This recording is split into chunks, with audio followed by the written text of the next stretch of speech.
The broadcast is live.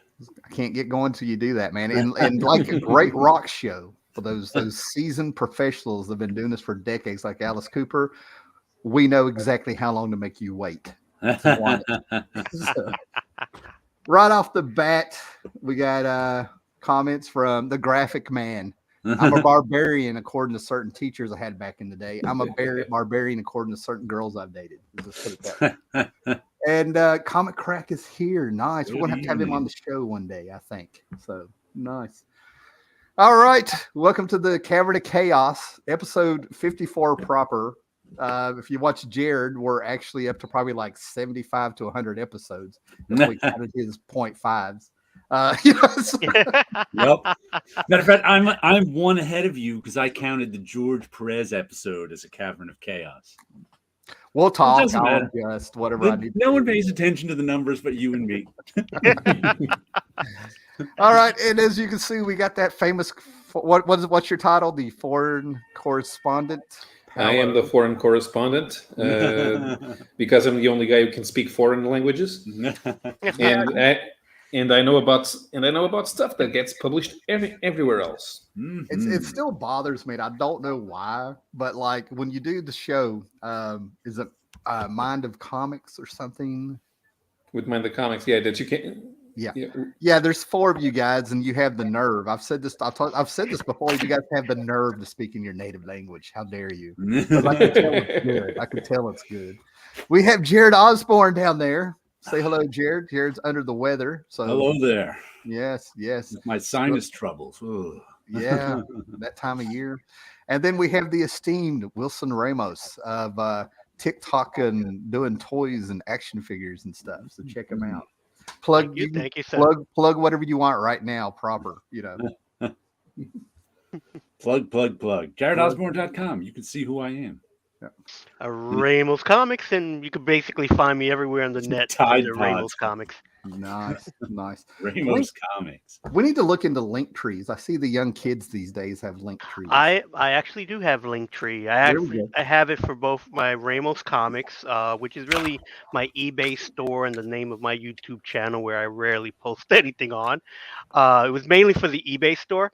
And then also you can find me in the internet under Ramos Kaiju, which is Japanese for monster, which was like my first handle because I was just a big Kaiju fan and doing comic books under that as well. So, but when I was started on like something like TikTok, it was like, oh, let me do the Ramos Comics to like promote the store and stuff like that. It's just that after 30, almost now 40 years of gathering items, I wouldn't even be saying collecting because at some point things were either given to me or I just bought so many things. It's like I'm not going to open a museum, and it's like I always wanted to open up a comic book shop, and it's like we could do it on the internet. So that's why I started my eBay store. But I had it for years, but it's like, oh, let me take it seriously. And it became more of a shop because of that. Because before then, I was just using eBay to buy stuff. Nice. Yeah. And I use JaredOsborne.com these days basically as a link tree because I just put all my links to everything right there. I used to have a website, but there was no point. No one ever went to it. So now, whenever you want to see any of my, any links to all my social media or whatever, you can go to JaredOsborne.com, and it's just a list of links. Nice. So it's like that's all I need. So we have Gray Man here. We are now international tonight, and then you need to read this. Phil Gold is here. Eat some Tide Pods for health. Good idea. And since the Gray Man is here, I'm going to plug his new show on his channel, The Gray Man. He has now on Wednesdays, a couple of hours before I go on the Far Color Fossils. You can find him and his friends in the Geekly Weekly, and one of his friends, Kyle, has managed to procure a few very interesting guests that is already had on the show, like Tom Mandrake, J.M. DeMatteis, and Hilary Barta. Oh, that's fantastic.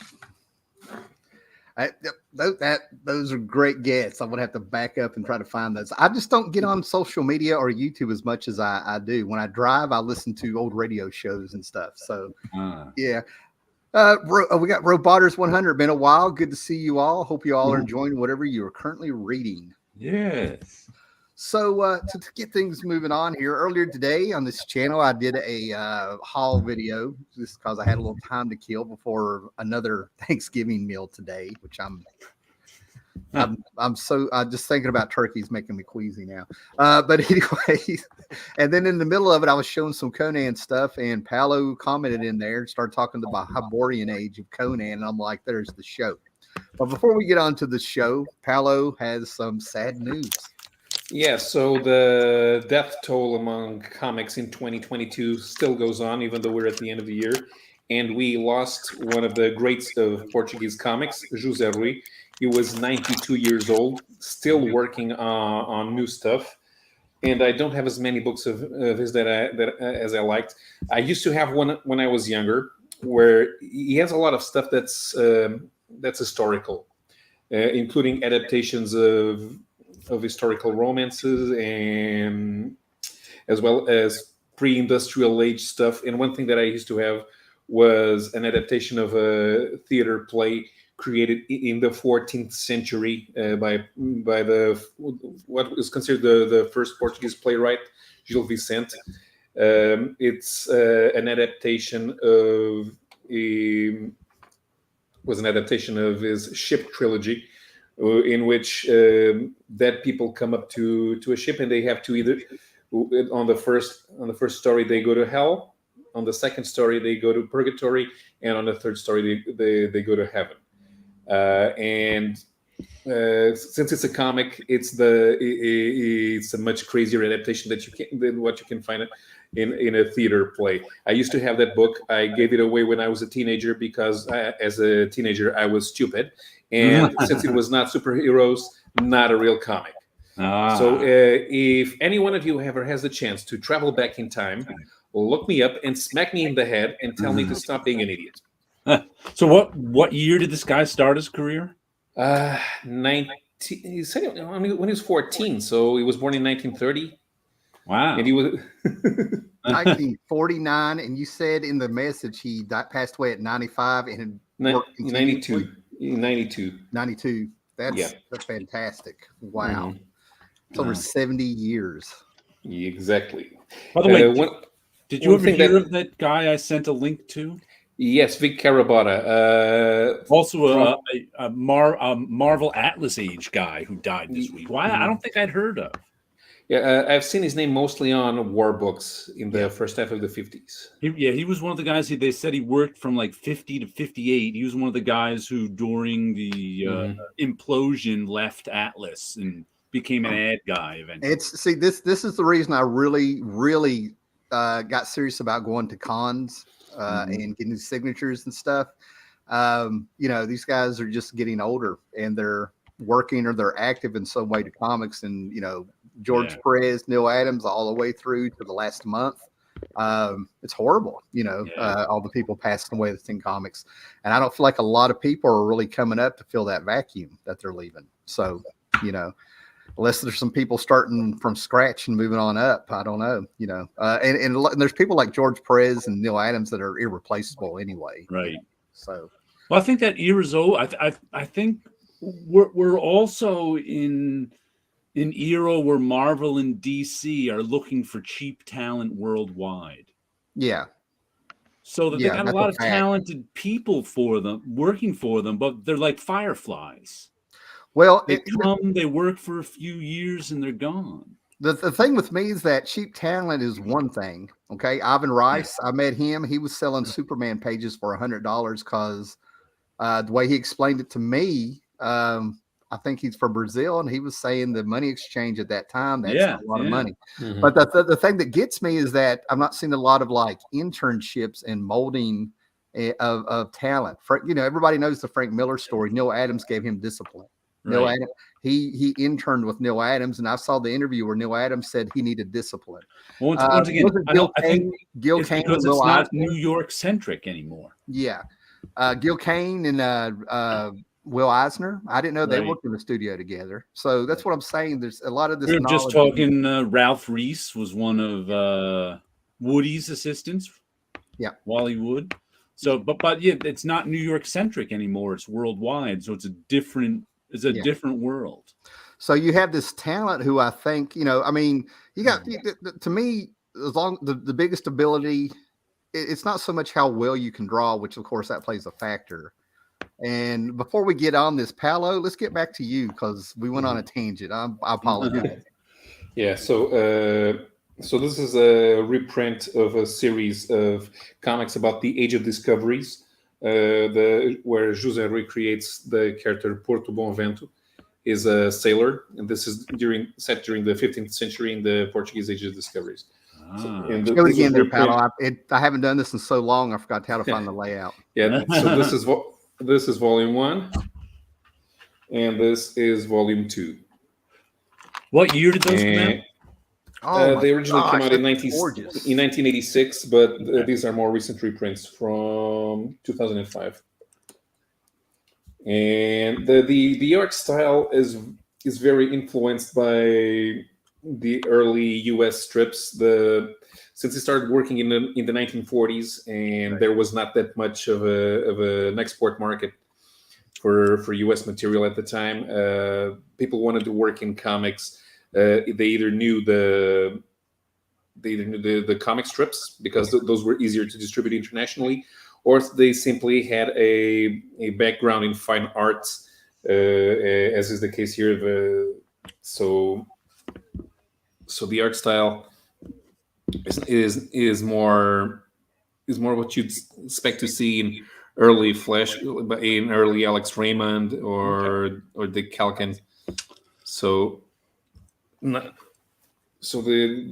There are some things here that you might see as mistakes, but it's just the influences stayed strong even through the 1980s, and so it did not become what either the US or French market evolved to.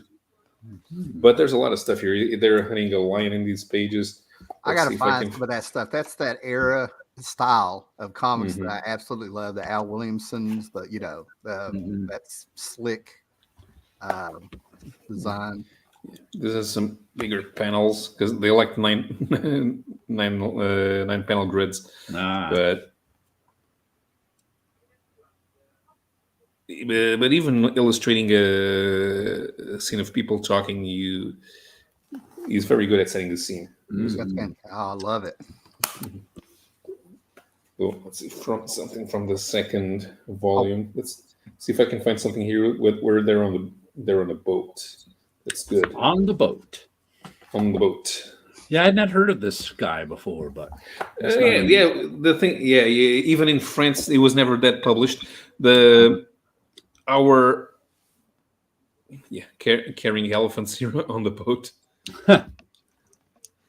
See, with YouTube, even the early days when we had the English guys and people popping up from Germany and stuff, this is the stuff I wanted to see. What did they have over there that we didn't? Oh, hold on, let me get you back up. Absolutely gorgeous stuff. And that watercolor effect with the it's sort of like a wash effect with the softness of the colors. There's very little blue in there. Yeah. This guy was never that much exported. From his contemporaries, the one that even the French were more acquainted with was Eduardo Teixeira Coelho. You will find his work on the French comic Ragnar the Viking, which sometimes is signed as Philippe Sièvre. And another guy who was born in Portugal but mostly worked in Brazilian market. What was his name? Now I forgot. Welcome to the club. I am forgetting a lot of stuff today. It's always when it's live. Well, yeah, it's always when it's live. But let me just look him up. And while you're doing that, we have Harvey Esquire here. I'm international. I love that last name. Ever since Bill and Ted's first movie, that Esquire. It's been great. I'm international. Has succeeded yet? King's See, I thought Poets in that's the a house. Kingsport. I'm about an hour 20 minutes away from Kingsport, Tennessee. Oh yeah, Jaime Cortez. That was the guy that he drew a lot of horror covers for comic magazines in Brazil in the 1950s and 60s. Jaime Cortez. Fantastic. Mm-hmm. Comic collector is here. Yeah, we're starting to lose that 70s generation. Yeah. Right here at Robotters 100, we're losing an entire generation to make comics what they are today. Yeah. We have the Comic-Con Portugal in a couple of weeks, and I was supposed to do 2 panels. One is going to be with Gene Ha, and the other one was going to be with. You told me. What's wrong with me? What's wrong with me? Rob Ripa is here. Special shout out to my old friend there. Mike who? With Mike Grell. Okay. But he canceled. There was an accident at home with his wife, so he has to take care of her, and he won't be able to make it. Werewolf by Lunchtime is a Paolo fan. What's up, guys? I love all the stuff that Paolo shows. And what I love about Werewolf by Lunchtime is that I think he's independently wealthy because he's always watching every show, doesn't matter what time it is. And he's in Australia. Oh, that's fantastic. Oh, I love it. So one of the things I did today, like I think I've already said this, I know we talked beforehand, was showing some comics that I was trying to get put up and get to another Thanksgiving dinner. And I showed some Conan stuff. Then Paolo made a comment on that show earlier today where he started to talk about the Hyborian Age. And I was like, started salivating, because I don't know about you guys, but in my house, see, I always talk about how my stepdad and the uncle had the comic books and the Savage Tales and Sword of Conan and heavy metal and comics and pulps and all the stuff in the house. Nobody ever sat down with me and showed me this stuff. I found it. You know what I mean? I would find a stack over here and I would pick them up. This is why I was reading all these things with like boobies and gore and stuff at 5 when I shouldn't have been doing it. You know what I'm saying? Yeah. The good stuff, And then I'd run over here and I'd read Super Goof and the Beagle Boys at the same time. Then I would turn over my Jack Kirby comics because his art scared me. You know what I'm saying? Yep. So Conan, I mean, let's face it, to me, I'm one of those guys that I think the Bronze Age actually started with Conan #1. And I think some of us grabbed some Conan. I have heard that idea before. Yeah. And to me, this feels influential. But for me, the real Conan started with these Marvel Treasury editions. Right? I had to buy my own because they disintegrated over the years. And it was this image here in this story. Let me do a solo layout real quick. Maybe my show in my channel, and it's not going to let me. There it is. Okay. All right. So it was this image here from the 70s. So when the Conan movie came out, I was like, they have to have this scene. You know what I mean? Right. But this is the Conan for me. This is what I remember the first Conan book, right? And I'm not going to sit here and act like I based my whole life off of Conan, but it was this story where they crucified him and the vultures are trying to eat him and he's biting the vultures back and killing them and stuff.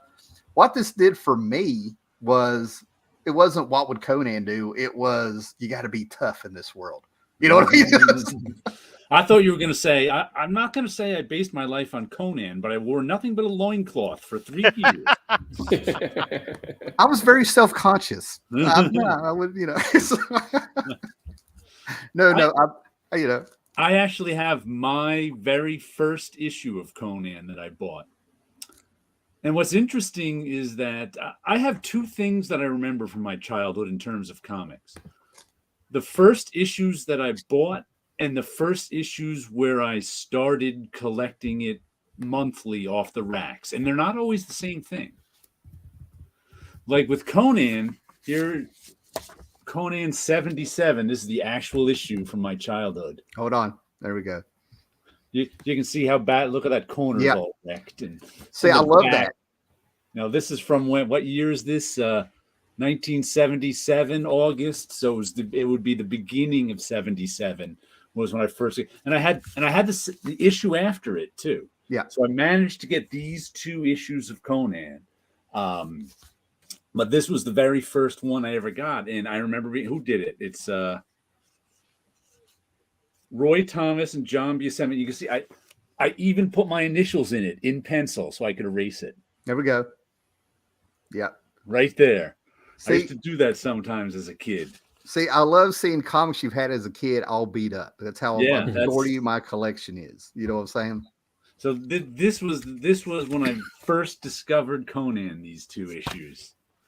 And these were the only 2 issues I had until I first started collecting it off the racks with issue 93.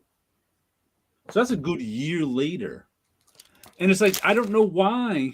It may have been I didn't have the money. So, I only had like X amount of 30 senses to go around, and Conan didn't make the cut. And then the next year I had some more money, so Conan made the cut.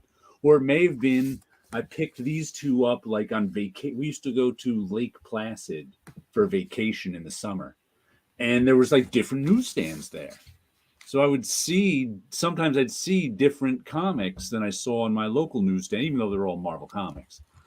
I may have picked it up there, and then it only hit my local newsstand a year later. So I don't know why, but it took me a year to start collecting Conan regularly. Paolo, Wilson, you guys got Conan stories? Because I'm ready to show some stuff too. Well, there was for me.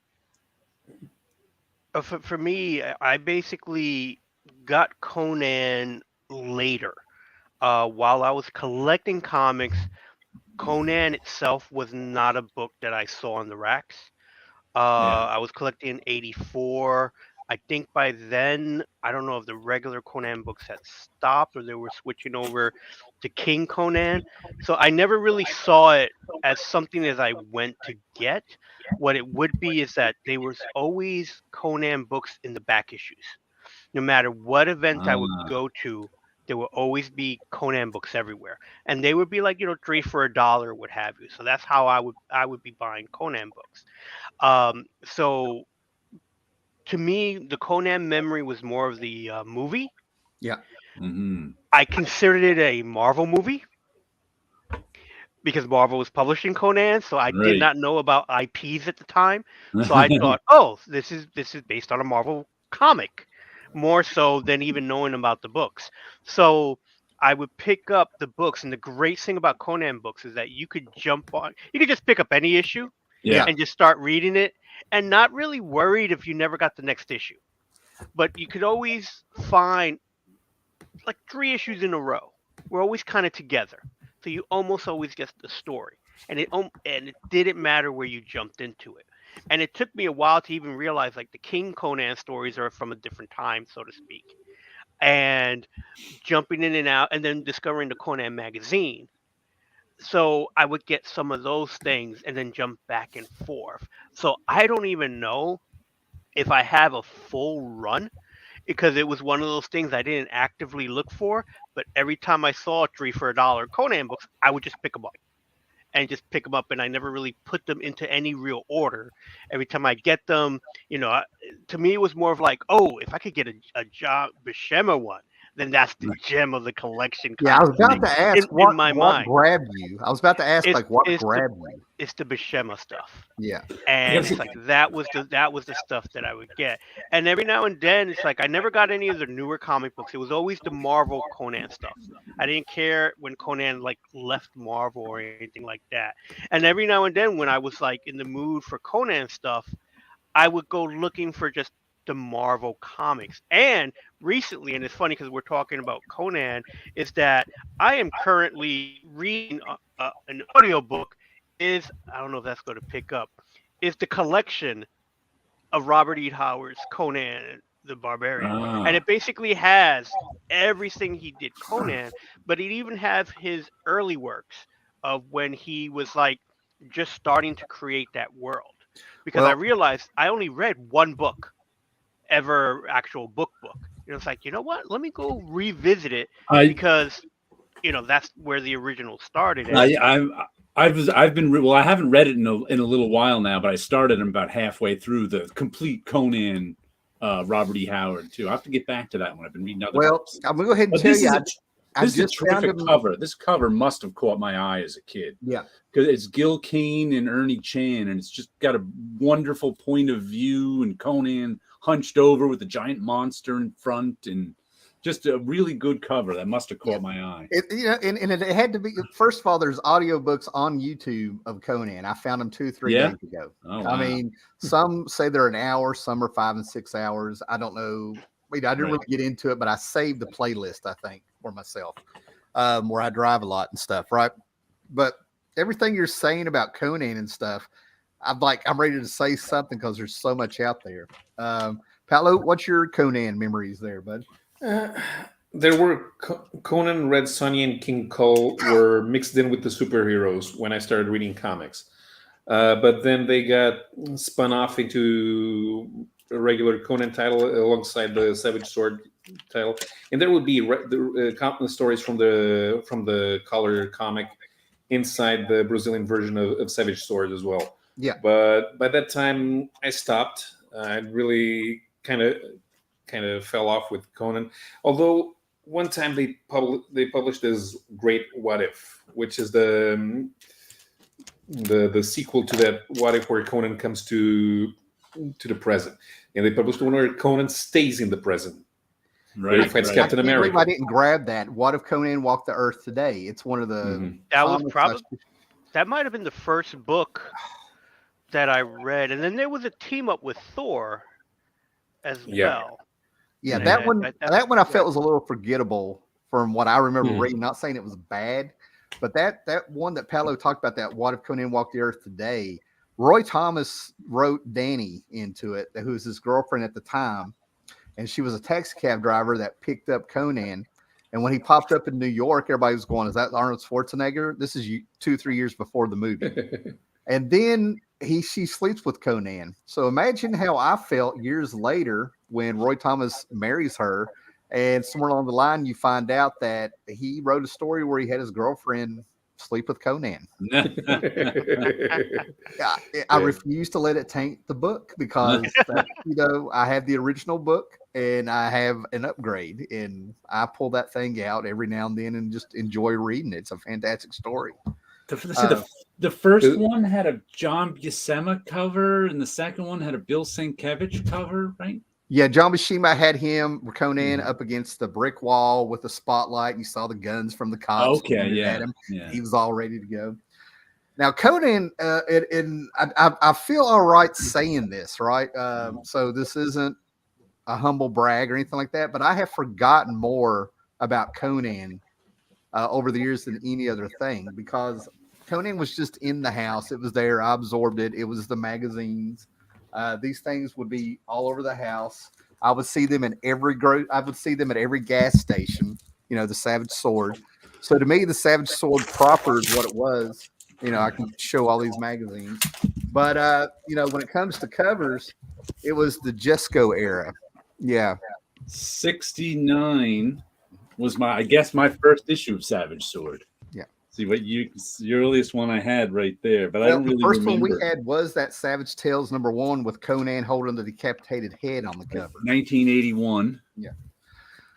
Well, hold on, I got to go find something. But I ended up really studying this stuff when this official handbook of the Conan universe came out. And this is why I'm comfortable saying I have forgotten more about Conan than I feel like a lot of people who in general who are Conan fans. We're not talking about the people that study the books and know the authors and the years and all stuff like that, but I really got into it big time with Conan. And this has characters in it, and it had the Hyborian Age map in it, and it broke down the countries and the races and the people in them, the Sumerians, and you can go back in your comics and probably find it. I either found it in the comics or my TSR role-playing stuff, but there was a mail-away game you could play where you would be a character from a certain country, and you would mail it away, and there would be a story going on, and they would mail stuff back to you to tell you what was going on and what's your decision. You're getting invaded. The Sumerians were coming from the mountains on the north, coming to Aquilonia, or something like that. What do you do? And then you would have to wait like 6 weeks to get something mailed back to you. At the time, it was expensive for a kid in 7th grade, and I would kill to have those envelopes and letters they sent back to me. I'm going to look it up later on to see if anything ever came out of it or if I remembered it. So, by the way, one of the things I loved about Savage Sword of Conan are these frontispieces and like the table of contents. That was like so. That was like so grown up for a comic book. Well, you mentioned Ernie Chan a minute ago, and it was the pinups where you had Alfredo Alcala. Help me with the name here. It's Alfredo Alcala. Thank you. He and Ernie Chan would do these amazing inks that were intricate and deep and a lot of black over for the pinups and stuff. Yeah, this is Alcala, and who's with him? Alcala. Oh, this is Ernie Chan and Alfredo Alcala right here. So what they did with that magazine is to get proper stories of Conan. I don't know how they worded it. I may be saying there's nothing wrong with the comic, but they did that to get around the comics code. They came out with it in magazine form. Right. That was what I did. And what are you doing? Are you chewing on my stuff? I think I got my cat chewing my Conan stuff. That guy getting hit in the head by an arrow is just funny.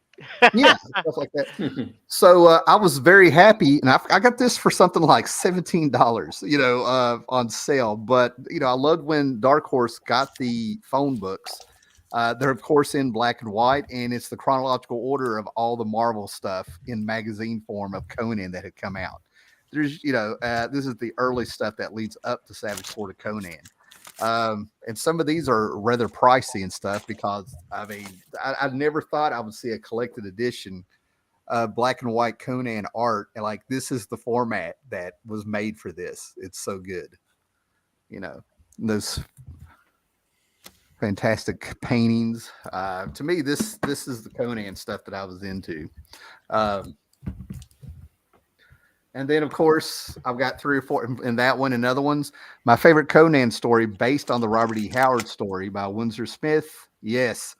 Red Nails. This was the first Barry Smith Conan I ever got. Fantastic. Because let's see, what year did it come out? 1982. This is a reprint from 1982. So, stuff just wasn't in the 70s. Not a lot of stuff was reprinted. Especially stuff in the early 70s. So when they came out with this one, The Warrior, it was, it was cool, really cool to see. This is the Barry Smith Red Nails story.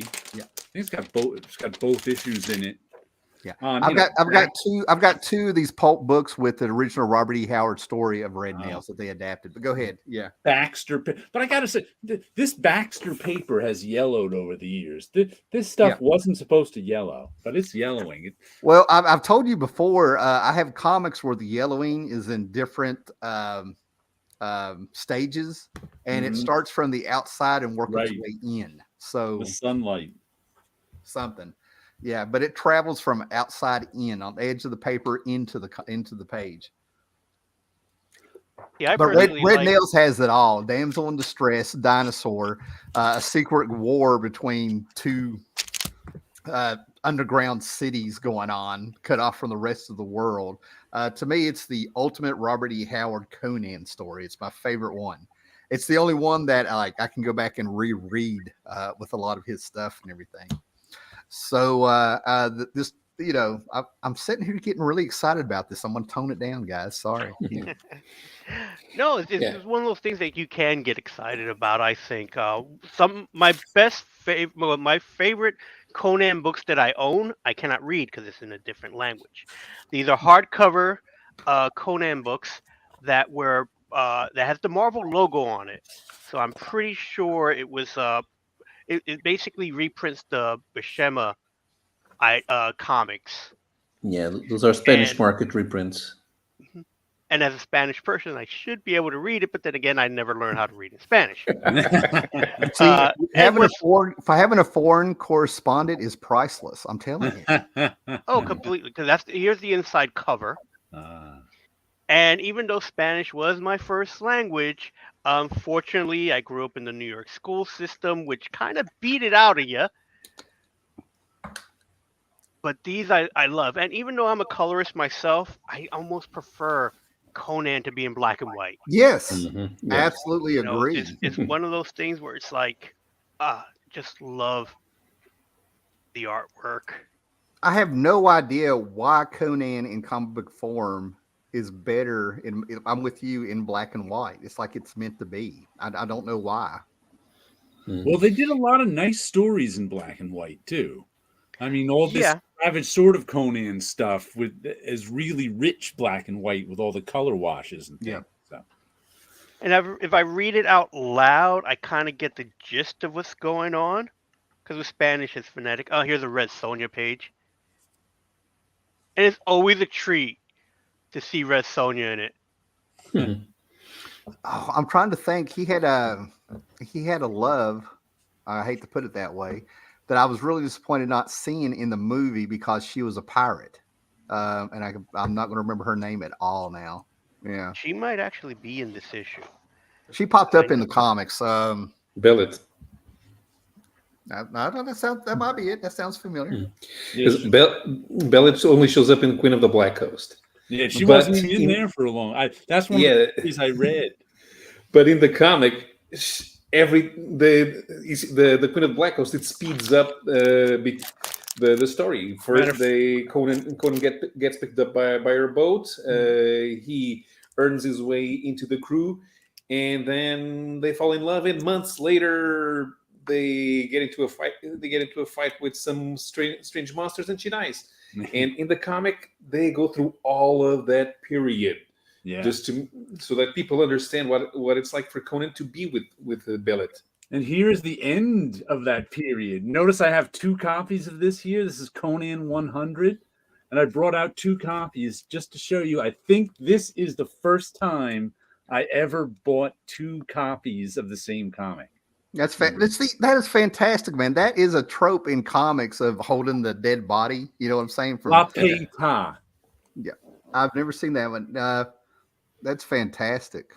It's Mary holding the body of Jesus. It even goes back to the Egyptians. It's Horus somebody holding his Horus. So it goes back in time a long way.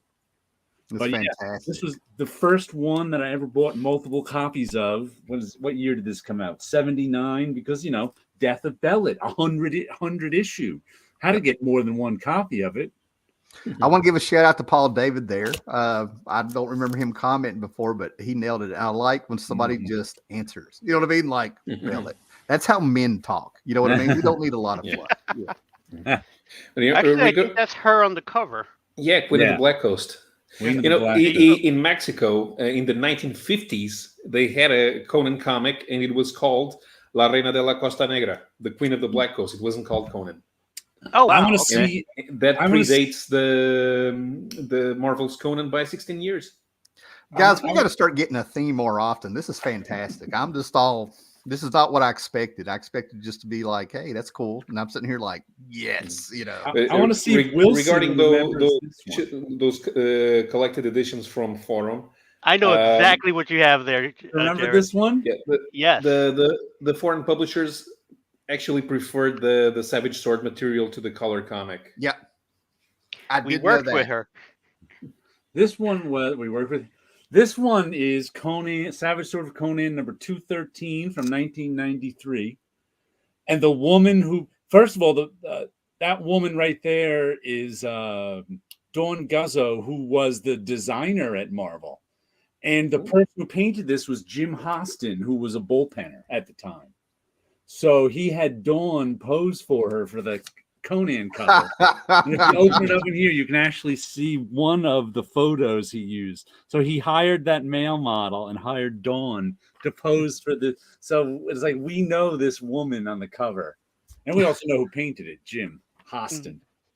He's a very good painter. You've got to message me that issue number. I'm going to track it down. 213.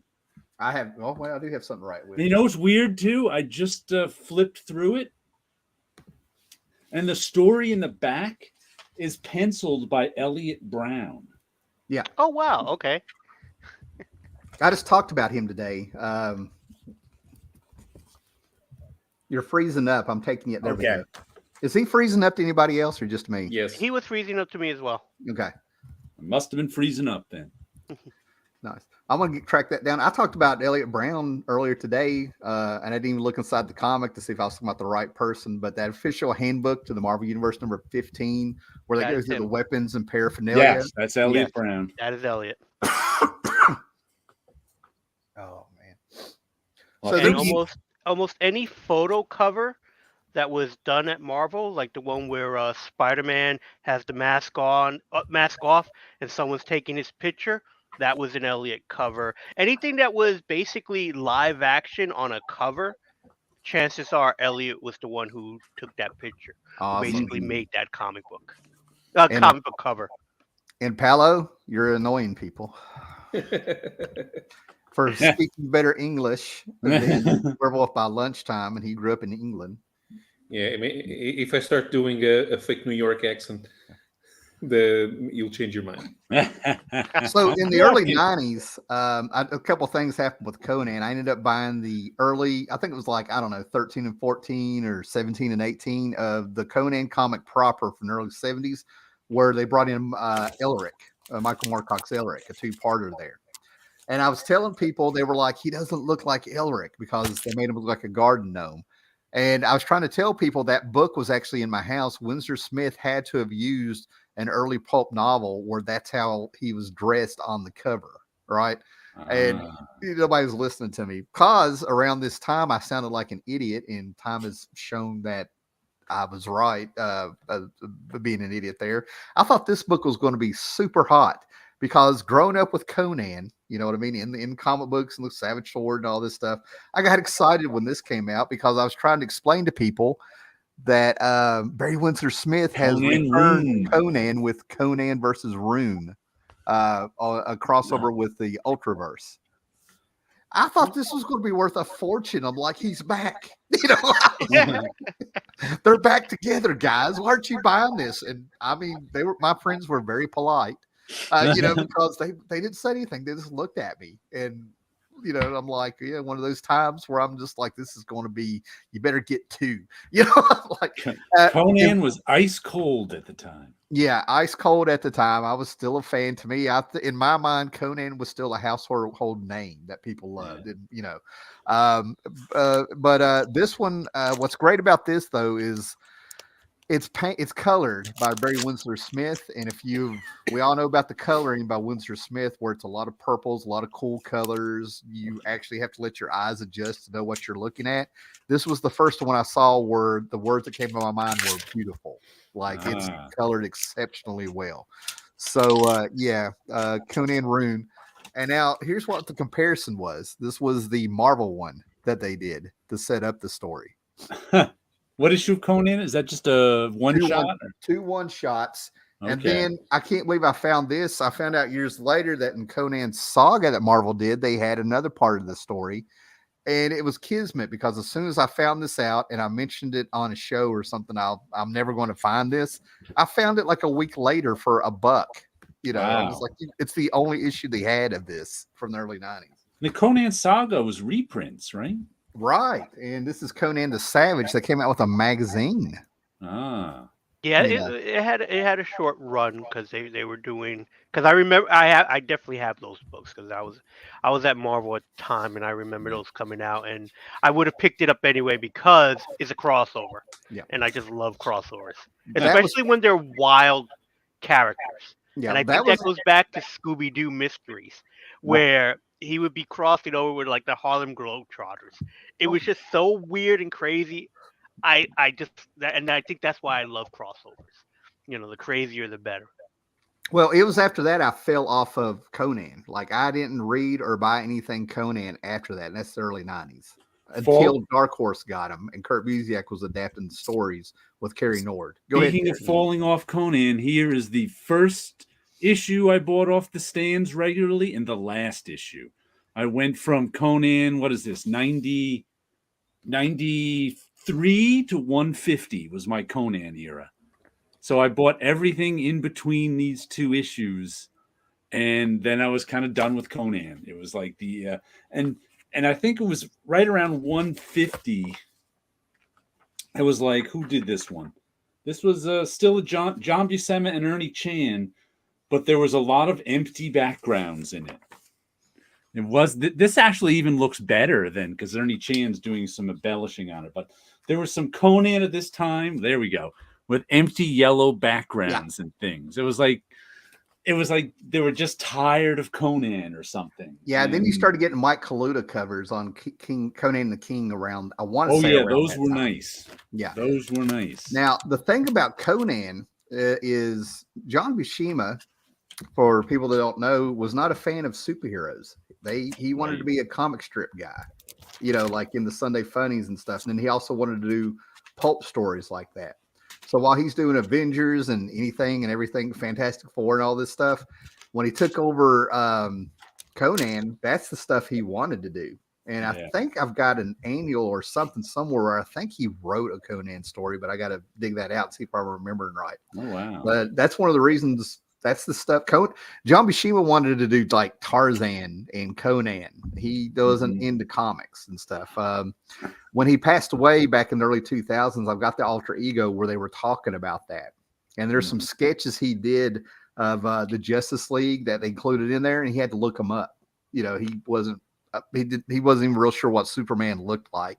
Yet John Buscema was able to draw that Marvel Treasure Edition that DC and Marvel put out of Wizard of Oz, and he drew it from memory of the movie.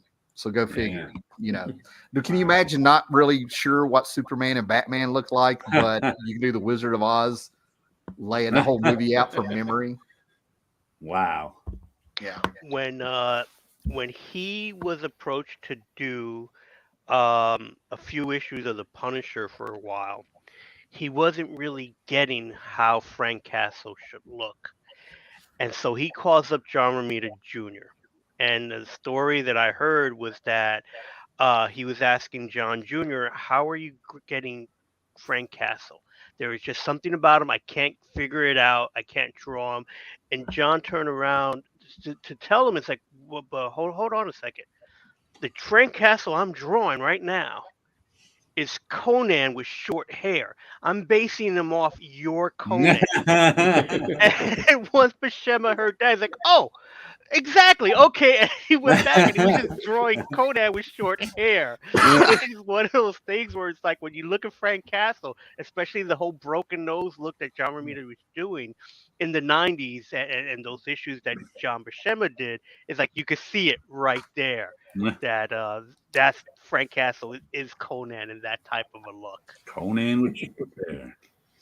So I ended up talking to Paolo. You got anything you want to jump out there while I look for something here? Oh, here's Bellet in the official handbook of the Conan universe. She's going to end up being our mascot on this show. I'll find a better word. I keep that handbook with all my other handbooks of the Marvel universe. By the way, what is that accent over the first E on Bellet? I never knew how to pronounce her name. Does it have that accent? That's a circumflex. I pronounce it billet because that's how we use the circumflex, but not how the French use it. Billet. Paolo, you are so freaking cool right now. Say that word again. I want to hear that word. Billet. No, I mean the stuff. Yeah.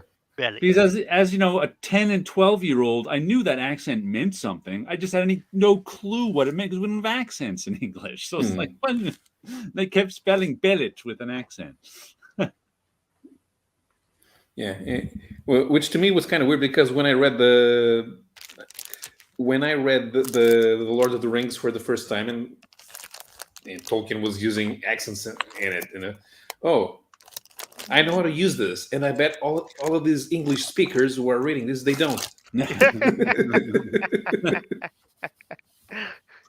Nope.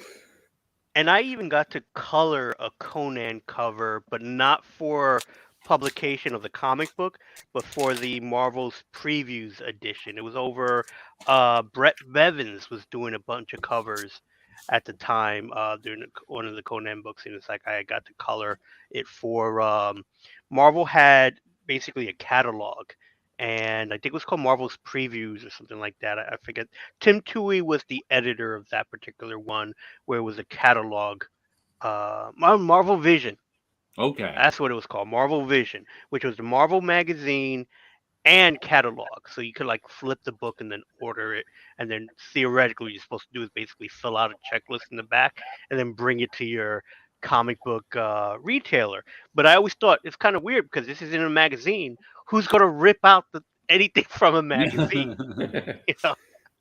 Yeah, Blevins is the type of artist that works for Conan, but they kept putting him in the superhero books, and I remember his New Mutants were like, oh man, this is crap.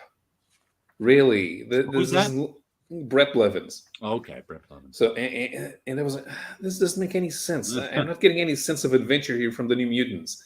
But then they do those issues where they go to Asgard, and he's drawing all the Asgardian stuff. Oh. You should be drawing a fantasy comic. Well, yeah, well, I was getting ready to say that. It works in with the theme here, right? You said Brett Blevins, right? Am I hearing you right? Right. Yeah. Well, Willow, he's the one that did the Marvel Super Special adaptation of Dark Crystal. I know I said Willow. I'm waiting on the show to come on Disney Plus. Sorry. But anyway, Dark Crystal. His Dark Crystal is magnificent. That's what he should be drawing. Just what Paolo said. That's what I was about to say. And I'm just agreeing with him now at this point. But if you go back and look at his Dark Crystal adaptation and stuff, that's exactly what he needs to be drawing. He needs to be doing Weird World and stuff like that if he's going to be at Marvel, in my opinion, and stuff. You know, the guy can just draw fantasy, pretend places, like a champ. Mm-hmm. So, I think it was like in 2000. I don't know. It was late 90s, early 2000s. If I go downstairs and get my DVD of Conan, it had to be in the early 2000s. I got to talk to Roy Thomas, and I don't know if you guys have met Roy Thomas or if you met him at cons like I did, but you don't really have a conversation with Roy. You put something out there and then you listen. The guy uses as many words in his conversation as he puts an All-Star Squadron. Okay. Okay. But he told a fascinating story. I got him talking about Fire and Ice a little bit, but that was a Ralph Bakshi, Frank Frazetta fantasy. You know, you guys have seen Fire and Ice, right? The Frazetta movie. I know of it, but I've never actually seen it. I'm love it. Positive I saw it because it was during the time when I would see that was during the time of Heavy Metal Magazine was doing their own cartoon thing, or was that even part of it? It might have been the same studios doing the artwork for it. What? I'm not going to look it up, but it's easy to find. It might be still free on YouTube, but I know Tubi has it and stuff. But the movie will chill you out. It's a slow-paced movie that they did rotoscope, and they had actual actors that dressed up like all the designs of Frank Frazetta. And then when Frank Frazetta saw how the stuntmen were doing, like the Neanderthal men and some of the stuff, he told them they were moving wrong. So he went out there, and I think he was like in his 50s at the time, and he did stuff out there showing them what he expected with the story. Frank Frazetta, man, that the stuntmen were like, "You trying to kill us?" Like, yeah. Frank Frazetta also took on 2 pit bulls at the same time that attacked him and didn't get a scratch. I mean. You talk about, but anyway, I got Roy Thomas talking. I was leading up to like Fire and Ice. I wanted to know more about that. And then he ended up talking about Conan the Destroyer that is it Jerry or Gary Conway? I've always said Gary because it's Jerry Conway, right? Yeah, Jerry Conway. Yeah, I always said Jerry. Well, I think it was him. But anyway, they actually wrote the script for the second movie. And he started going on about how like Hollywood destroyed that. He was trying to be positive, but he was just laying it out there like he was like, that's not exactly the story we wrote and all this stuff. And he started telling the stories. And he said him and Gary were looking at each other like, oh my God, they're destroying Conan. And one of the execs, the suits or something with Hollywood, said something about changing one of the female characters. And he was like, no, I can't. You can't do that. You let me explain what they are. Mm-hmm. And they were like, well, who are we supposed to get, going to this? He's like, you need a Grace Jones type. And the next thing he knows, like 2 weeks later, they had to do some rewrites on the script. And they were like, Grace Jones is playing this character. She's got some questions. So Roy Thomas and Gary Conway are responsible for Grace Jones playing that. I've tried to look up and see what country she's from in there, but they just have them down as the Black Kingdoms. And they got 3 of them listed. So I don't know what it is. And they only have they put them all together because it's a wasteland down towards those, and there's not a lot to write about within these pages and stuff with what they have. But yeah, so it was really cool to be sitting there getting my DVD of Conan signed by Roy Thomas while he's telling me these Hollywood stories. That's the only one that really sticks out of my head. But he wasn't trying to get out of saying like it's not my fault those movies sucked. That movie sucked. But he was saying we tried to save it. That was his spin. We were trying to tell him. We were trying, Yep. And we mentioned this before, but this is Conan the King, King Conan #1. Pardon me, they changed it later on in the run to Conan the King. Yeah. Mark Silvestri's on some of those books in 1984. This is John Buscema and Ernie Chan, the regular Conan team. But I was thrilled when this came out, because it was stories more. This is square bound, double sized, 75-cent extra long Conan stories. And what year did this come out? 82, 79. Pardon me. This was the era before there were long continued stories. Yeah. So a double-sized story was like, whoa, that's good stuff. So I was absolutely thrilled when this came out. And, story of Conan as the king. I don't know what I really expected from that, being that in 79, I was 12, 13. But, they were really kind of Conan stories. There wasn't that much being a king, and not that I had any idea of what being a king really meant. But it's not like he was ordering armies around to do things. But it was a fun series, and as someone mentioned later on, when it turns into Conan the King, there's some great Mike Kaluta covers. Yeah. That's why I bought a bunch of those. But I tell you what, man, I read some of those, and it was cool. Don't get me wrong. And I was also picking up Red Sonja, where they gave her the blue tarp instead of the chainmail bikini armor and stuff like that. And I found them underwhelming. Like Conan's son got on my nerves. Like they made him a mini me. He looked exactly like Conan, but he's miniature. I know. I didn't enjoy the book, and I was just like, well, this isn't good. I have not read these since I was a kid, so I'm not sure what I'd think about them now. But then they were solid. I'm not going to say they were great, but they were. But when this first issue came out, I was really excited, and I think from my memory, the earliest issues were the best, and then the covers were the best thing about the later issues. The Mike Kaluta cover. Yeah. I'm picking up random issues of Conan here now, and it's for the covers. I got a fantastic Kaluta cover I got about 2 months ago, and then there's like bizarre things where they were. I feel like they were trying to do sales or something, but they had Mike Mignola, and then the next month they had Jim Lee, and then the next month they had Todd McFarlane. So I have these 3 comics in a row of proper superhero comic artists doing not exactly fantasy, you know what I mean, for the covers. And I was just like, oh no. And then I remember seeing the last issue. I remember seeing the last issue on the stand, and it was like, yeah, it's time to kill it, Now, did you also get the well, you mentioned Red Sonja, but there was also that was a sister book. It would be called The Conqueror. I have a few downstairs. His ancestor, basically, and that blew me away. It was like, oh, they're connected that way. Yeah. When it comes to other Robert E. Howard works, King Cole and Solomon Kane, I'm not well versed on. I skimmed some Solomon Kane, the actual, I don't know, short stories or whatever they were. I can't remember. It was in the house, so I kind of skimmed those. But they did make a fantastic Solomon Kane movie a few years ago that I watched, and I gave it a big thumbs up for what it was. It was exactly what it was supposed to have been, and it's one of those things fans heard about for years. They're trying to get made, and it had a limited release in England or something. I don't know, but it popped up on one of the streaming services a few years ago, and I was like, that's exactly what it should have been. It's not going to blow you away, but they hit some marks that were right. And then the Cole stories that you're talking about, I've got 3 or 4 comics downstairs that I still haven't flipped through. But I remember the backup stories. And I had the omnibus. I might run and get the omnibus. I just remembered I found an omnibus for something like $19 or something at Ollie's of all the Cole the Conqueror stories. I just realized that I remember having some of those Cole the Conqueror stories, and they were never as good as I wanted them to be. Yeah.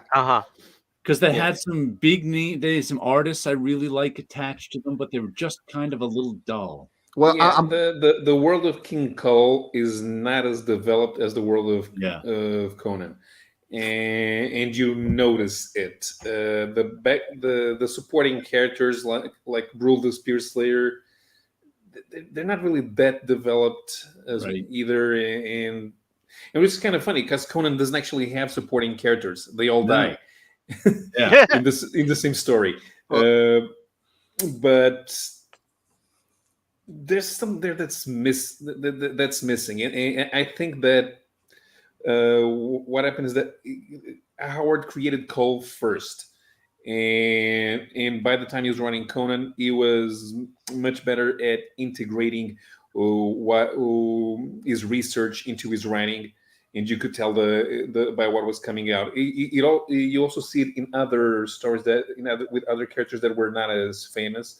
Mm-hmm. Not so much Solomon Kane, which I kind of like, but it gets repetitive after a while. But you notice it, for example, in Bran McMorn, which is set during the Roman invasion of Britain. Oh, okay. Interesting. What was it? CrossGen had a Conan-like character. What was his name? Brath, who was actually, I think, they had this. It was a decent series from CrossGen in the early 2000s. It was a decent series. It was kind of like, I think Brath was supposed to be a Celt about the time of the Roman. I can't remember if he was in France or Britain. And it wasn't really France and Britain. It was whatever the CrossGen equivalent of France and Britain was in there, because this is the only story that took place in that time. But I don't think I ever read those from CrossGen. It was pretty good. Brath was a Celt, and it had something to do with the Roman army, though they weren't called Roman, were invading. And he was supposed to be a sigil holder. But I don't think they ever put any superpowers into it. And it was near the end of CrossGen's run, so it kind of ended soon. But that was an interesting sort of Conan-esque modern story. Regarding Bran McMorn, there are very few short stories to draw from, which is why he also was never that much adapted into comics. But there are a couple of stories that he did in comics, and when that time of that Dark Horse tried to put out a new version of Savage Sword with all of the characters in the magazine, they reprinted the Marvel story featuring Bran McMorn. Mm-hmm. Real quick here for Crack and some other people in the comments there. I looked it up. The Solomon Kane movie came out in 2009. Wow. It is on Amazon Prime now if you are subscribed. I'm going to have to check it out. I saw it at the movies, and it keeps getting rerun over here on TV. So anyone wearing pants? Sleepy reader ass. No way. We've all got our loincloths on. Yes. I put on a red shirt because if I keep white, it makes my camera go out of focus. So I have a pair of leisurely black shorts in this. Okay. But that Solomon Kane movie, I'm saying check it out. I dug it. I also like Mystery Science Theater movies, so the same, And who remembers this one? Marvel's last gasp at Conan in the 90s. Yes. Conan the Adventurer with special embossed shiny cover. Look at that embossing on there. I was angry when I saw that. But I let Raphael Keanan doing his best Harry Windsor Smith.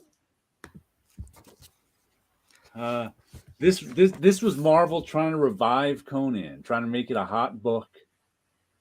Trying to make it look that. Like a I was there for it. Tim Merritt. Holy crap. Hold on. I'm sorry. Tim Merritt is look at that. Wow. Okay, guys. Tim Merritt this man was active on YouTube in the 2000 teens, man. It's so great to see him back. He's still on my Facebook. Wow. Okay. Sorry about that. Yeah. But yeah, some nice Raphael. I don't know how many issues this went. I don't think it went very far. I don't think it went very far either. This 13, I think. 13? That sounds about right.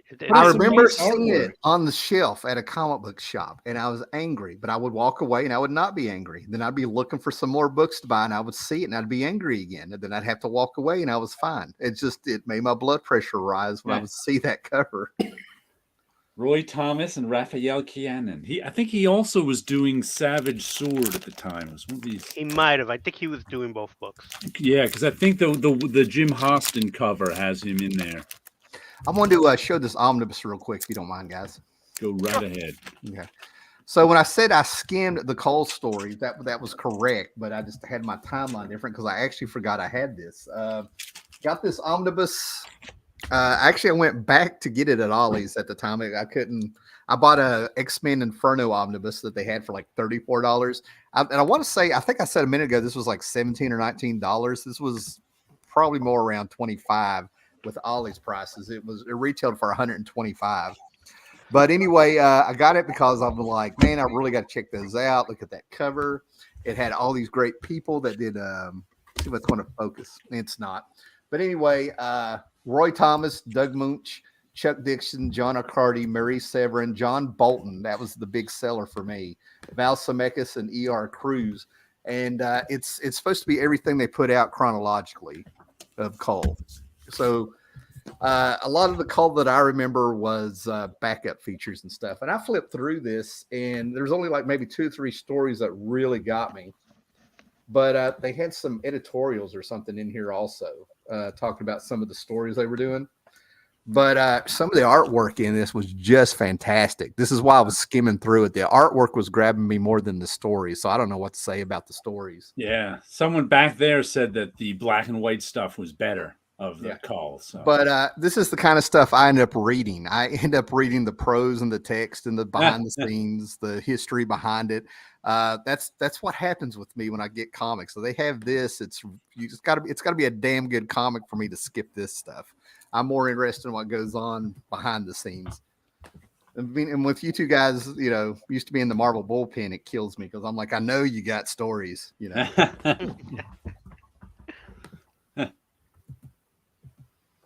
So yeah, there's all kinds of stuff out there, and I think it could be found cheap if you ever get that Robert E. Howard thing, that Conan fix. It's great that there's so much out there, I think, that you can pick up from the past.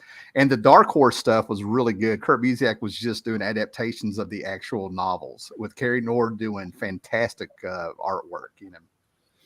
I think they tried using a different chronology than what Roy Thomas was using. But it's going in chronological order, which Roy Thomas was not doing, which is actually better. Yeah, like when they did that, they already did that short story collection.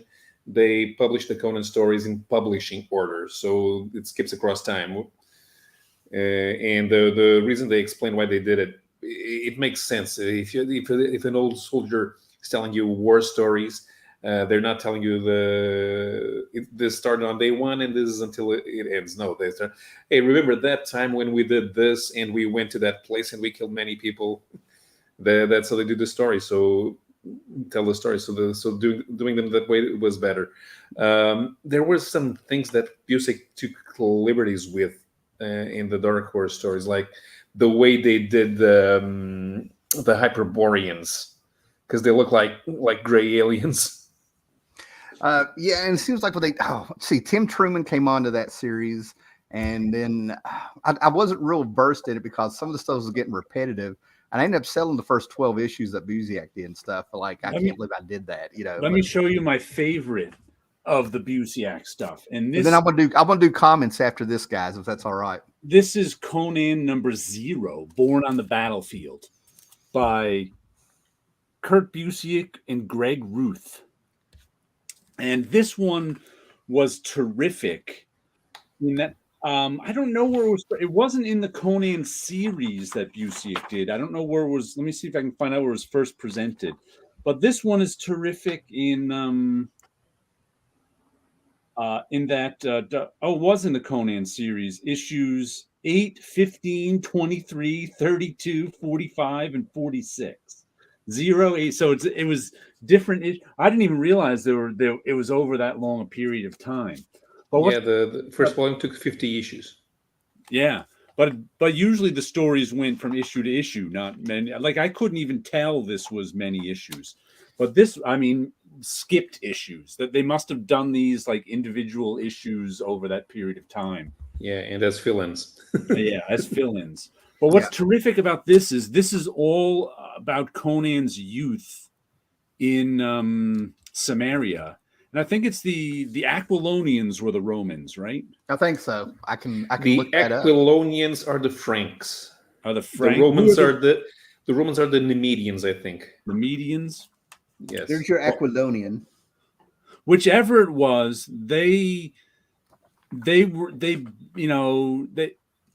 built a trading post up by Samaria, which was turning into a town, which was turning into a city. And this whole series is about Conan as a youth, dealing with them, and it was kind of like it was interesting because they used the Romans analogy, because once the Romans moved, they didn't even always have to invade. Once they moved near you and you got a taste of Roman goods and trade, you wanted more. So Rome could easily conquer people because they wanted more Roman stuff. And in this, eventually the Sumerians come to the conclusion that because they've seen this happen in other places. Once whoever they are, Aquilonians, move in and build a city, that city doesn't go away. It's there. And so they've eventually, this whole book is about adventures and Conan being young and eventually coming to the conclusion that they have to destroy that city. They have to rip it up by the roots and kill everyone in it. And it is a really hard conclusion to come to because they like the trade, but they know that their independence is going to be gone if they leave that city there. So they make those. That's what this book is all about. And it's really well done. One of my favorites. Conan, Born on the Battlefield, issue 0. Matter of fact, it was out of print by the time I got it. Oh, okay. So I had to wait for it to come. It was one of those that because what was weird was I was buying the individual issues of Conan at the time, early 2000s maybe did this come out. But then like this is 8 issues of Conan or something. They'd come out with a hardcover for $25. Full list price $25. So it was like I was paying per issue $3 per issue.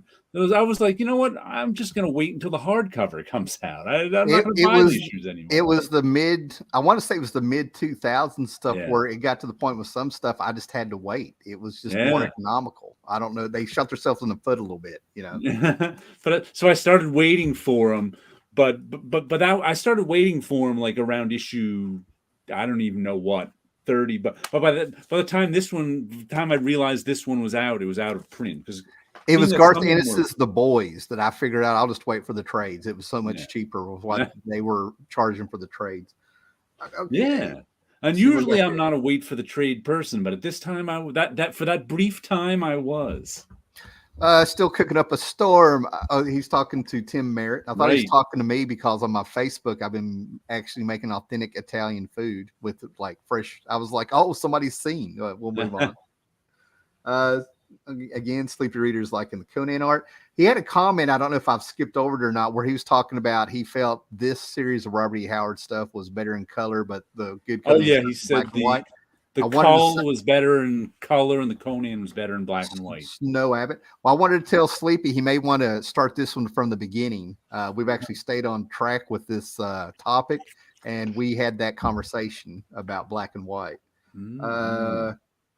a random. These peanuts are making me thirsty. Little Seinfeld there. That's Seinfeld, right? Yeah, that's these pretzels are making me thirsty. The pretzels. There we go. It includes a lot of Savage Sword of Conan or Savage Call backup stories. Yeah. The Solemn King trailer does look really good. Comic Crack left us to go watch a trailer. Can you? What can we say? He came back. So yeah. Here we go. Here it is. I think the color Cole was better and the black and white Conan was better. Yeah, I can go with that. A lot of love there from Jackson. Yeah, the UC books. He did some good Conan stuff. Yeah. Tim Truman also did a lot of interesting Conan and King Conan did stuff. Too. Truman keeps things. I don't know what the word is, man, but like his stuff when he does like post-apocalypse, anything Truman does, Hawkworld, Scout, Jonah Hex and stuff like that, you feel dirty when you're done. It's so much texture. There were some Richard Corbin Conan in with that Tim Truman stuff. Yeah. I found out after the fact because what I did is they had an anniversary issue or something. I cannot believe I'm going blank on his name. I have like 50 books signed by the guy, and I've had conversations with him. The guy did the Goon, Eric Powell. Eric Powell did a Conan cover. And then when I bought that cover and had some talk with people somewhere along, they saw, about a year or two after I got the book, I bought it in a back issue bin. I didn't buy it new. That's when I was told about the Corbin stuff. And I'm like, they couldn't tell me where it was at, what issues, nothing. And I actually was going to bring this up towards the end of the show because I haven't read it, but I've been told by Anderson, all those people that I mentioned in the real world that I read that I know in the real world here, they tell me to check this out. Check out the series, The Sumerian from Ablaze Comics. Great retelling of the original story. The only thing I wish about that was that it was in the European graphic album size like it was meant to be, because it's tough that it's not. Yeah. Some people may not be aware, but the Ablaze comics are edited English language reprints of the French albums, which were published first. Yeah. All right. I think the Sleeper Reader apparently has read The Sumerian, and he says it's great stuff with the blah stuff depending on the individual story. Yeah. I've read some of it. The stuff I read wasn't bad. And you always have different artists, and some of them, they don't have styles that you recognize as, let's say, proper for Conan, but awesome. they kind of work for the European experience. Last week he gave me Thunderbirds 2086 or something. There's this anime show when I was a kid that a manga, I don't know, anime movie that Showtime used to show like in 80, 81, 82 or something all the time about jet fighters and giant robots. I might be getting my robots, my jet fighters confused together, but the main pilot had a mask. He was like the Man in the Iron Mask. He looked like Destro from G.I. Joe before Destro. And I'm sorry to say that was not the cartoon, but you hooked me on something else, so it wasn't a waste. I found a remastered edition of the show he suggested on YouTube. So that was a nice little find. Oh, well, I love when we have a callback. Prejudice. Damn. Good to know. I'll catch the first hour later. I think this has been an excellent show, Sleepy. I don't think I'm steering you wrong here. So one more Dark Horse Conan I want to show you, which is good. Matter of fact, I used to have like 15 Dark Horse Conan hardcovers that I eventually sold off, all but these two. And this is Conan and the Jewels of Gwalar this is the Craig Russell Conan. Oh, it is terrific. It's I've definitely got to get that. If there's Craig Russell stuff, and I think it appeared as a 3-issue series before it was reprinted in its hardcover form. And Craig Russell has never done a bad book. Yeah, exactly. It's Craig Russell Conan. How can you not like it? Look at that back cover. It blows my mind how much of his stuff I have just from picking up over the years. I mean, he's got a Doctor Strange graphic novel he did that's fantastic. Sandman stuff, his Jungle Book. I mean, I can go on. War of the Worlds. He has never done anything bad. Elric. And this hardcover was the original retail price on it was $14. Oh my God. Yeah, that'd be all day long. If they ever do an Elric crossover again with Conan ever again, Russell's got to do it. I've got a few of I got I don't know. I got 4 or 5 things of Elric that he signed for me. So Okay. yeah, You can take me off the single screen too. I'm working on it, sir. Working on it. Okay. Like, what's going on? There we go. I'm old now. I'm old. I'm a fossil. I was sitting there like, why is this not moving? And then you caught me, and I'm like, damn it, he can't see me working on this. Since people mentioned the Blaze comics, I got the French graphic novel, a couple of them. Oh, so nice. This is the adaptation of Beyond the Black River. We get you on the solo layout. And since there's always a different artist, this is not something that you kind of expect from a Conan book. It doesn't even look like what you're used to seeing in Conan. Let's see, because the story is set at night. So, okay, so this is Conan over here. And it doesn't. It's not a hairstyle that you're used to seeing, but this is further along in his career, so he should be about late 30s, early 40s. So a short time before he became king of Aquilonia. But this is the type of thing that you'd see in a fantasy comic in France. So. Like this scene over here. Oh yeah. Because the story is set at night, it's very dark throughout the entire book, so you can't make out some things that you want to. I think Red Nails was the one series I bought from a Blaze. Whoops. I just caught your name for tonight. Fowl of Aquilonia. I would have caught this on the rewind and caught it and been like, hello, I saw it. Okay, so this is the Frost Giant's daughter. This is actually the longest book in the series, because they want to draw naked. Robin Recht wanted to draw a naked woman for as long as he could. Draw a naked woman as long as they could. Is that what you said? Yeah. Because this doesn't look anything like what Barry Windsor Smith drew, and it's a good thing that it isn't. It's more hardcore. People thought that the original version was hardcore, but this one. Okay, let me see something that won't get us banned off of YouTube. This isn't too bad. Yeah, I wouldn't worry about it. There's something about my channel. I keep getting subscribers, but my numbers don't go up. It might help if I do something more than once a month on here, but still, I'm like, I've got viewers. I got more people.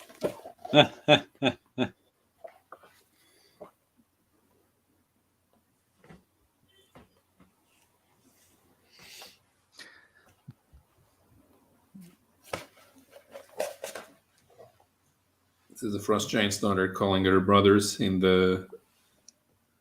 the bears.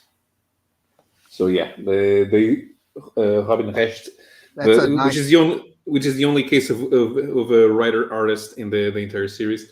He drew this out as long as he could. And this one, the Scarlet Citadel. Okay, so this one is a different style than the other one. And when we say it's probably more European because this it kind of looks like Enrico Marini drawing here.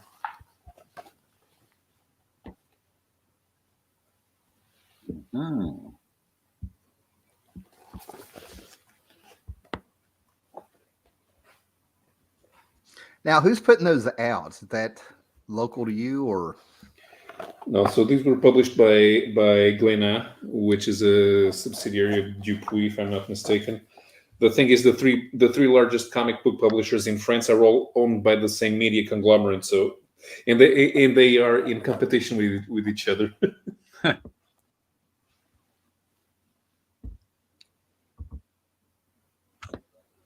almost no balloons here. They're not afraid to show off the art.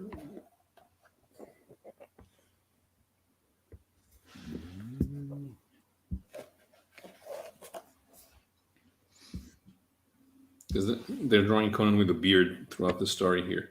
Oh, because he's older Conan, right? Yeah. Mm-hmm. These ones are Belgian. Luc Brunswig and Etienne Leroux. I am not a Frenchie. I am a Belgie. Hey man, we got our genealogy and I'm a lot of Belgian, so I don't know if I should be offended or not by that. Mm-hmm. But Belgian from what part? You have to take me out of the. I'm working on it. I'm trying to make it move. Oh. Now, I would be remiss if I don't mention one of the things. Like I mentioned before, I love crossovers. I love team ups. Mm-hmm. And one of the things that, being that Spider-Man is my favorite character, there have been plenty of times where Spider-Man has teamed up with characters from that era. So there's a Spider-Man team up with Red Sonja. Right. There's a Spider-Man team up with Krull. Right. Later on, there's Spider-Man teams up with Conan. But my favorite Spider-Man Hyperion Age intersection is an X-Men comic book where I forget the guy's name, but he has Conan Goth. Conan Goth. He is Spider-Man's sworn enemy to the point where Spider-Man had annoyed him so much that he changed the time in an X-Men book. Manhattan. Mm-hmm. He changed Manhattan into a Hyperion Age story because he hated Spider-Man. And to me, it just blew me away because I'm reading a Spider-Man story that's happening in an X-Men book. And he's there to destroy Spider-Man at the beginning of the book. That blew me away, but in the complete opposite way. That was the story that made me stop buying the X-Men. This is we're talking Uncanny X-Men around 1985, I think. 191, 192. 190, 192. One of those books became a key for some reason. And those were the X-Men books that you would find in a $3 for $1 packs of Marvel Comics. It was always that one issue in there. I saw those forever. But I cannot believe you're breaking this up because when I talked about it on this channel before, somebody told me there's an actual Conan comic or magazine where you see Conan Goth leave the Hyborian Age to travel to the future there. I had started buying. I had some of the Dave Cockrum issues of the X-Men, but I had started buying the X-Men regularly with John Byrne's first issue. I think it was 108. And I bought it all the way through. Finally, when that story came out, I was like, I can't read this anymore. This story's just terrible. Because it was one of those stories where a wizard does all these dramatic things and changes everything. Then at the end, everything's back to normal. I was like, I can't take this anymore. I've read this story too. But you know what the funny thing is? Much like I have Conan to issue 150. That was the issue that made me go, okay, I'm not buying the X-Men anymore. 192 or something like that. Yeah. But I looked on my shelf and I have the X-Men until issue 200. I don't remember any of them. I don't remember buying them. But I must have said I'll quit at issue 200 because we were 8 months away from it. So even though I was done with the X-Men with issue 192, I still bought it until issue 200 just to have an even, that nice round number to stop at.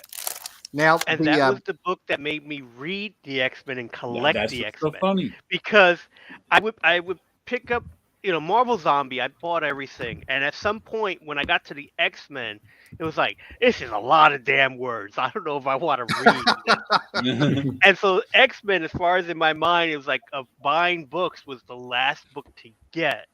And that was one of the books that was like, okay, I have to have that. So that's X-Men 190 and 191.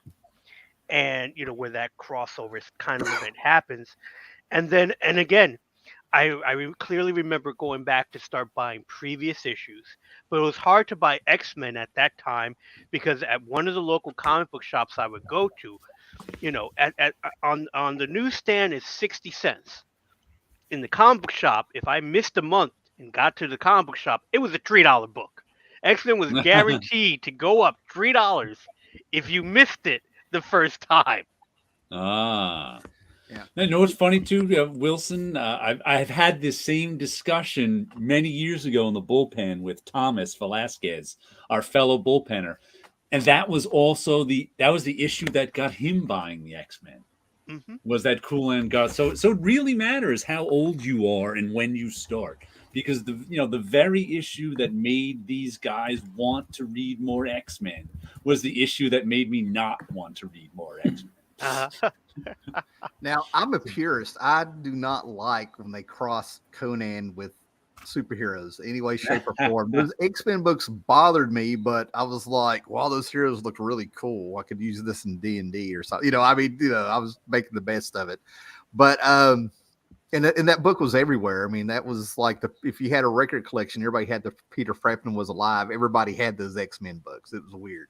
But the Marvel team up from the 70s that Ramos sort of mentioned, it was Spider-Man and Red Sonja. And what they did is, if you go back, it's a John Byrne drawn book. So it's really good art wise. But what happened is that Red Sonja ends up taking over Mary Jane's body or coming through her or something. Right. Right. But if you like a sword. But if you also read it, it also has, a lot of people don't realize that in the Marvel universe, there's a Clark Kent and Lois Lane floating around. Mm-hmm. And they're in that book. So when I keep the book out on one of my shelves, it's one of my favorite John Byrne books to read and stuff. But I always kind of point out to people, I'm like, look, there's a Clark Kent and Lois Lane in this. Like, I just kind of skip over how they got Red Sonja there, Hmm. And he appears again in Thor. Walt Simonson would draw that Clark Kent in issue of Thor. Yeah. He ran into him and knocked him off his feet. Yeah, that issue where Nick Fury established the Sigurd Jarlsson identity. And then, you know what? You need a pair of these. Go outside and see if it works. Then he bumps into Clark. And Wilson, do you remember Jack Abel's favorite Conan line? I don't know if I do not. He used to mention this because every now and then when Jack Abel, who was a longtime artist and inker in comics, in the 90s when we were there, he was a proofreader along with Flo Steinberg. And so he'd proofread all of Marvel's comics. And every now and then when he'd stop proofreading, he'd slam his hand on the table and go, "Innkeeper, more sluts."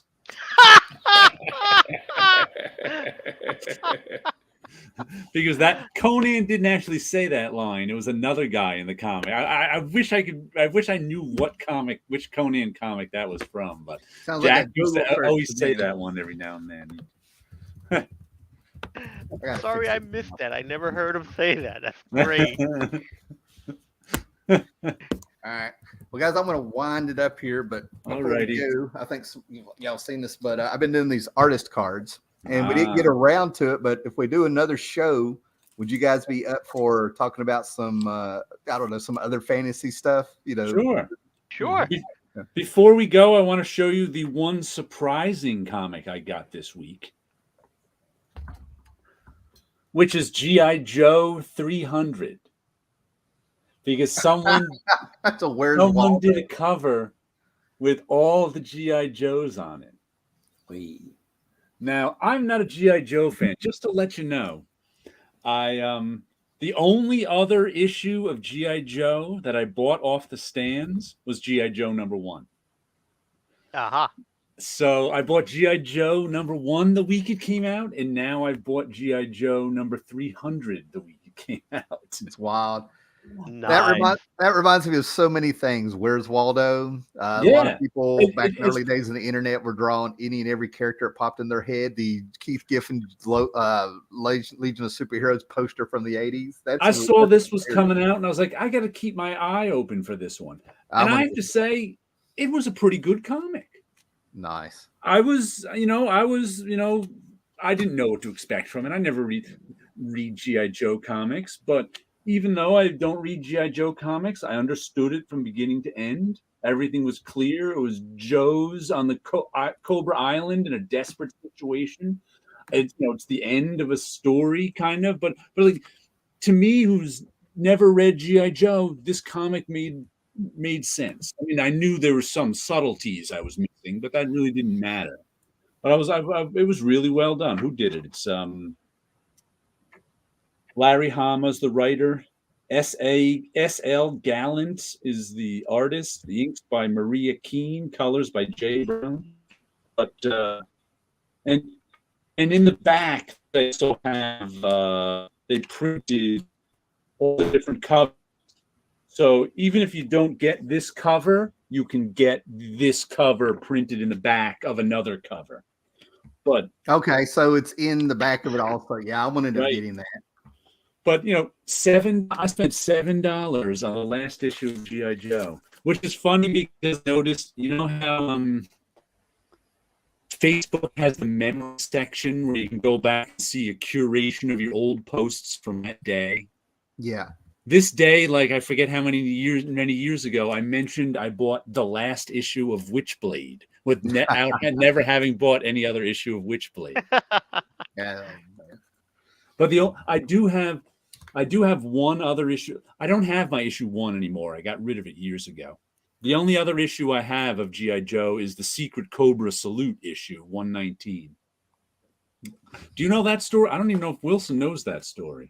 Hey, real quick before he goes, Gore, if you have, I think maybe the easiest way to find me is maybe on Instagram. If you had it, message me, because with this comment, I've been wanting to do something with Gore on a show or something somewhere on YouTube or something. Mm-hmm. I just never knew a time to say to do it. But with this comment right here, it is time. I'm waiting for the Conan Little Pony crossover. So I'm Hallermouse on Instagram. If you're interested in doing something, being on this show or doing something on the side, let me know. So yeah, go ahead, man. Sorry. Oh, so I don't know if Wilson's ever heard out. We've had like 5 or 6 people drop out in the last minute. I don't know if Wilson's ever heard the Secret Cobra Salute story from the bullpen. It doesn't sound familiar. I think it's Conan 119. I was pasting up. Okay, the 1990, 91, I forget what year it came out. Oh, okay. I think I know it. Right, and as I was pasting up the splash page, I saw this little figure down the bottom, and it looked like he was giving the finger. And I was like, "What?" I was like, "I want to see if this prints." And not only did it print, but Herb Trimpe was the writer, artist, and colorist, and he put a spotlight. There was a yellow spotlight. I think it was Cobra Commander, who was only really tiny. He was only like an inch tall in the original art. So he's like half an inch tall or something. But he's standing there giving the finger. And from then on in, we called it the Secret Cobra Salute. So every now and then we'd walk up to each other, give each other the finger and say, Secret Cobra Salute. What issue was that? Do you recall? 119, I think it was. I've got it over here. I have to look that up. Oh. All right, Gore, I will be looking for that email over the weekend. I'll be a little busy tonight and tomorrow, so definitely that's something. And then Sleepy Reader with the breaking news here. He's not sure if they're still doing my little comic. He's not sure if they're doing My Little Pony comics as much as they did a few years ago. And let's get you on solo layout, sir. There's the little guy with Cobra Commander giving the finger. And they actually on Comic Book Resources actually did a Comic Book Legends about it once. Oh, that's hilarious. I wrote him in and told him. He's like, yeah, it appears he actually did that. We talked about this before, like in 2016 or something like that. I remember us talking about that. We talked about it before. I just wasn't sure if Wilson had heard that story or not. I heard it, but I completely forgot about it. But I recall I heard the story from you, or I watched one of your old episodes video mentioning it. I completely forgot about it. But that's kind of like there's that Kazar issue where there's a curse word written in the grass. Yeah, yeah. I've seen that. The artist was fired, but they wanted him to finish what he was doing. So he did like, thick black outlines to show grass behind them, and it's right there. A dealer showed it right at me, and he would not sell it. He was like, I just like showing it to people. Is Tim fumbling for that solo button again? Are we? Oh no. Okay, I was reading comments this time. So. Yeah, I wasn't even paying attention. That time I was not paying attention. I wasn't even trying. All right. Okay. Well, let's read some comments and call this a night. Conan could fall asleep in a field of poppies and go off to My Little Pony world. IDW was pretty My Little Pony. Tony Fleck from Stray Dogs was illustrating. Well, that sounds cool. Okay. I can't believe I said that. Conan and Pinkie Pie versus Nightmare Moon and Cool and Goth. That's cool. I want to throw in the Purple Pie Man from Strawberry Shortcake. I always thought he looked like a creepy pedo. But all right. That's what I love about this show, man. We are international, foreign correspondents, people from Australia, fantasy, going over like 50 years, 5 decades, 7 decades, whatever it is. I don't know. I can't do math now. And Conan stuff that we talked about and everything like that. And then how do we end this? My Little Pony versus Conan.